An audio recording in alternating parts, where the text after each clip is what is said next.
ಚುನಾವಣೆಗೂ ಮೊದಲೇ ಕಮಲ ತೆನೆಯಲ್ಲಿ ಅಪಸ್ವರ. ಎಚ್ಡಿಕೆ ಮುನಿಸು ಶಮನಕ್ಕೆ ಮುಂದಾದ ಬಿಜೆಪಿ ಹೈಕಮಾಂಡ್. ಗೊಂದಲ ಬೇಡ, ನಿಮ್ಮೊಂದಿಗಿದ್ದೀವಿ ಎಂದ ಚುನಾವಣಾ ಚಾಣಕ್ಯ. ನಮ್ಮ ಜನರೇನು ಬಿಜೆಪಿಗೆ ಗುಲಾಮರೇ? ಬೆಳಗಾವಿ ಬಿಜೆಪಿಯಲ್ಲಿ ಯಾರು ಗಂಡಸರಿಲ್ವಾ? ಜಗದೀಶ್ ಶೆಟ್ಟರ್ ಸ್ಪರ್ಧೆಗೆ ಸವದಿ ಆಕ್ಷೇಪ. ರಾಜ್ಯದಲ್ಲಿ ಹಿಂದೂ ವಿರೋಧಿ ನಡೆ ತೀವ್ರವಾಗಿದೆ, ಇದಕ್ಕೆಲ್ಲ ಕಾಂಗ್ರೆಸ್ ನೇರ ಕಾರಣ. ಕೇಂದ್ರ ಸಚಿವ ಪ್ರಹ್ಲಾದ್ ಜೋಶಿ ಆರೋಪ. ರಾಷ್ಟ್ರೀಯ ನಾಯಕರು ನನ್ನ ಮಾತನ್ನ ಕೇಳಲ್ಲ, ಅಭ್ಯರ್ಥಿಗಳನ್ನ ನಾನೊಬ್ಬನೇ ಆಯ್ಕೆ ಮಾಡಲ್ಲ. ಶಿವಮೊಗ್ಗದಲ್ಲಿ BY ವಿಜಯೇಂದ್ರ ಹೇಳಿಕೆ. ಹನುಮಾನ್ ಚಾಲಿಸಾ ದಂಗಲ್ ವಿಚಾರ, ಯುವಕನ ಮೇಲೆ ಹಲ್ಲೆ ನಡೆಸಿರೋದು ತಪ್ಪು, ಬಿಜೆಪಿ ಸ್ವಾರ್ಥಕ್ಕಾಗಿ ಬಳಸಿಕೊಳ್ತಿದೆ ಎಂದ ಗುಂಡೂರಾವ್. ನಮಸ್ತೆ, ನೀವು ನೋಡ್ತಾ ಇದ್ದೀರಾ ಅಶ್ವವೇಗ ನ್ಯೂಸ್. ನಾನು ರೋಹಿತ್. ಲೋಕಸಭಾ ಚುನಾವಣೆಗೆ ಹೊಸ್ತಿಲ್ಲ ಇರುವಾಗಲೇ ಬಿಜೆಪಿ ಮತ್ತು ಜೆಡಿಎಸ್ ನಡುವೆ ಅಪಸ್ವರ ಭುಗಿಲೆದ್ದಿದೆ ಎನ್ನುವ ವರದಿ ಹರಿದಾಡ್ತಾ ಇದೆ.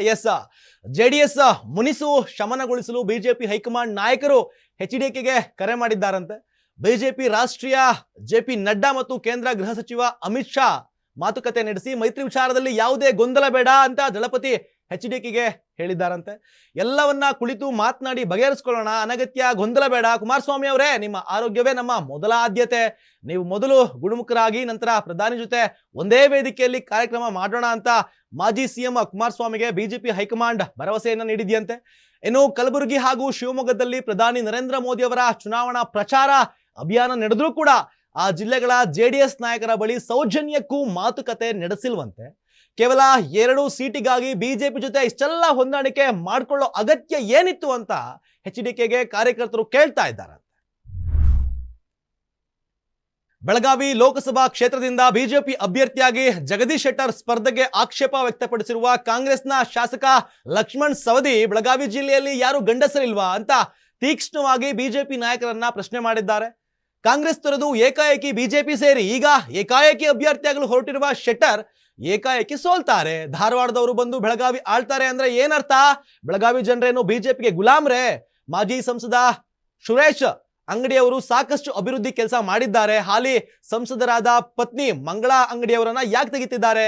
ಬಿಜೆಪಿಗೆ ಹಿರಿಯರು, ಚಾತುರ್ಯತೆ ಇರುವವರು, ಸಂಘಟನೆಗೆ ಬಲ ತರುವವರ ಅವಶ್ಯಕತೆ ಇಲ್ಲ ಅಂತ ಟೀಕಿಸಿದ್ದಾರೆ. ರಾಜ್ಯದಲ್ಲೀಗ ಹಿಂದೂ ವಿರೋಧಿ, ದೇಶ ವಿರೋಧಿ ನಡೆ ತೀವ್ರವಾಗಿ ನಡೀತಾ ಇದೆ, ಇದಕ್ಕೆಲ್ಲ ಕಾಂಗ್ರೆಸ್ ನೇರ ಕಾರಣ ಅಂತ ಕೇಂದ್ರ ಸಚಿವ ಪ್ರಹ್ಲಾದ್ ಜೋಶಿ ಆರೋಪಿಸಿದ್ದಾರೆ. ರಾಜ್ಯದಲ್ಲಿ ಕಾಂಗ್ರೆಸ್ ಸರ್ಕಾರದ ಅವಧಿಯಲ್ಲಿ ಯಾಕಿಂತಹ ಹಿಂದೂ ವಿರೋಧಿ ಕೃತ್ಯಗಳು ನಡೀತಾ ಇದೆ? ಇದಕ್ಕೆಲ್ಲ ಕಾಂಗ್ರೆಸ್ ಸರ್ಕಾರದ ಮೃದು ಧೋರಣೆಯೇ ಕಾರಣವಾಗಿದೆ. ಈಚೆಗೆ ವಿಧಾನಸೌಧದಲ್ಲಿ ಪಾಕಿಸ್ತಾನ ಜಿಂದಾಬಾದ್ ಅಂತ ಕೂಗಿದ್ರು. FSL ವರದಿ ಬಂದ್ರೂ ಸಹ ಇದುವರೆಗೆ ಯಾವುದೇ ಕ್ರಮ ಕೈಗೊಂಡಿಲ್ಲ. ಬೆಂಗಳೂರಿನ ರಾಮೇಶ್ವರ ಕೆಫೆಯಲ್ಲಿ ಬಾಂಬ್ ಬ್ಲಾಸ್ಟ್ ಆದ್ರೂ ಸಹ ಸರ್ಕಾರ ಎಚ್ಚೆತ್ತುಕೊಂಡಿಲ್ಲ. ಈಗ ಹನುಮಾನ್ ಚಾಲಿಸ್ ಹಾಕಿದ್ದಕ್ಕೆ ಹಲ್ಲೆ ನಡೆದಿದೆ ಅಂದ್ರೆ ರಾಜ್ಯದಲ್ಲಿ ಹಿಂದೂಗಳಿಗೆ ರಕ್ಷಣೆಯೇ ಇಲ್ಲದಾಗಿದೆ ಅಂತ ಟೀಕಿಸಿದ್ದಾರೆ. ಲೋಕಸಭಾ ಚುನಾವಣೆಗೆ ಬಿಜೆಪಿ ರಾಜ್ಯಾಧ್ಯಕ್ಷನಾಗಿ ನಾನೊಬ್ಬನೇ ಅಭ್ಯರ್ಥಿಗಳನ್ನ ಆಯ್ಕೆ ಮಾಡಲ್ಲ, ಅದು ಸಾಧ್ಯನೂ ಇಲ್ಲ. ನಾನೊಬ್ಬನ ಮಾತು ಕೇಳುವ ಸ್ಥಿತಿಯಲ್ಲಿ ರಾಷ್ಟ್ರೀಯ ನಾಯಕರಿಲ್ಲ, ಎಲ್ಲದಕ್ಕೂ ಕಾಲವೇ ಉತ್ತರ ಕೊಡುತ್ತೆ ಅಂತ ಮಾಜಿ ಸಚಿವ KS ಈಶ್ವರಪ್ಪ ಅವರಿಗೆ ಬಿಜೆಪಿ ರಾಜ್ಯಾಧ್ಯಕ್ಷ BY ವಿಜಯೇಂದ್ರ ಟಾಂಗ್ ಕೊಟ್ಟಿದ್ದಾರೆ.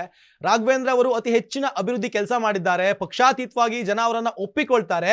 ಯಾರೇ ಅಭ್ಯರ್ಥಿಯಾಗಿ ಆಯ್ಕೆ ಆದ್ರೂ ಅದು ರಾಷ್ಟ್ರೀಯ ನಾಯಕರ ಆಯ್ಕೆ. ಈ ಹಿಂದೆ ಕೂಡ ವರ್ಣದಲ್ಲಿ ನನಗೆ ಟಿಕೆಟ್ ಕೈ ತಪ್ಪಿತ್ತು, ಆದ್ರೆ ವರಿಷ್ಠರ ತೀರ್ಮಾನ ಅಂದ್ಕೊಂಡು ಪಕ್ಷದ ಕೆಲಸ ಮಾಡಿದ್ದೆ. ಈಶ್ವರಪ್ಪನವರು ಹಿರಿಯರಿದ್ದಾರೆ, ಸೂಕ್ತ ಸಂದರ್ಭದಲ್ಲಿ ಸೂಕ್ತ ತೀರ್ಮಾನ ಕೈಗೊಳ್ತಾರೆ, ಎಲ್ಲವೂ ಕೂಡ ಬಗೆಹರಿಯುತ್ತೆ, ಸ್ವಲ್ಪ ಸಮಾಧಾನದಿಂದ ಕಾಯಿರಿ ಅಂತ ಹೇಳಿದ್ದಾರೆ.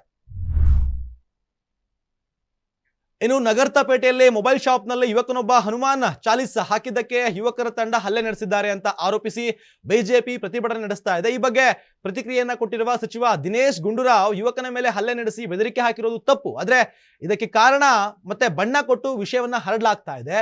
ವಿಚಾರವನ್ನ ಬಿಜೆಪಿ ತಮ್ಮ ಸ್ವಾರ್ಥಕ್ಕಾಗಿ ಬಳಸಿಕೊಳ್ತಾ ಇದೆ. ಬಿಜೆಪಿಯವರಿಗೆ ಭಾವನಾತ್ಮಕ ವಿಚಾರಗಳೇ ಬೇಕು, ಇಂತಹ ಘಟನೆಗಳ ನಡೆಯಲಿ ಅಂತ ಕಾಯ್ತಿರ್ತಾರೆ. ಉರಿಯುವ ಬೆಂಕಿಗೆ ತುಪ್ಪ ಸುರಿಯುವುದು ಇವರ ಮುಖ್ಯ ಉದ್ದೇಶ ಅಂತ ಗುಂಡೂರಾವ್ ಹೇಳಿದ್ದಾರೆ.